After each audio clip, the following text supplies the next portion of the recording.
আমার শরীরটা খুব খারাপ, তাই ডাক্তারের কাছে যাবো। কালকে গেলে সাইড দুটো চারটে কথা শোনাবে, শুনতে হবে, কিছু করার নেই, বুঝে শুনে নিতে হবে। Hello everyone, welcome back to my new another blog. Radhe Radhe, good morning. তো বন্ধুরা, আশা করছি তোমরা অনেক ভালো আছো, আমিও ভালো আছি।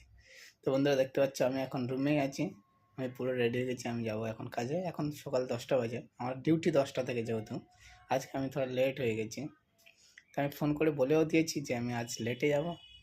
তো বন্ধুরা, চলো তোমাদের সঙ্গে বাইরে গিয়ে কথা হচ্ছে। আর ডিউটিতে লেট যাওয়ার কারণ আরেকটা হচ্ছে যে আমি একটু ডাক্তারখানায় যাব, আমার শরীরটা খুব খারাপ, তাই ডাক্তারের কাছে যাব, তারপরে ডিউটিতে যাব। তো বন্ধুরা, দেখতে পাচ্ছ ফাইনালি আমি বেরিয়ে পড়েছি ডাক্তারখানায় যাওয়ার জন্য। তো ডাক্তারখানা থেকে ঘুরে তারপরে আমি কাজে যাবো। আজকের লেট হবে, আমি বলেই দিয়েছি আগে দেখতে। আর বন্ধুরা, এত রোদ আর এত গরম, কি বলবো। আর দেখতে পাচ্ছ তোমরা, এত ফাইনালি বন্ধুরা দেখতে পাচ্ছ আমি ডাক্তার দেখে ঘরে চলে এসেছি। আজকে আর কাজে যাইনি, কারণ প্রচুর লেট হয়ে গেছে।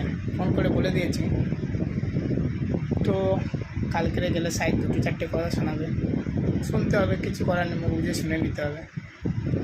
আর পুরো বাইরে এত তেজ রোদ, কি বলবো, প্রচুর গরম হচ্ছে। তো বন্ধুরা, আজকের ভিডিওটা এই পর্যন্ত। তোমরা সবাই ভালো থাকো, রাতে বাবাই।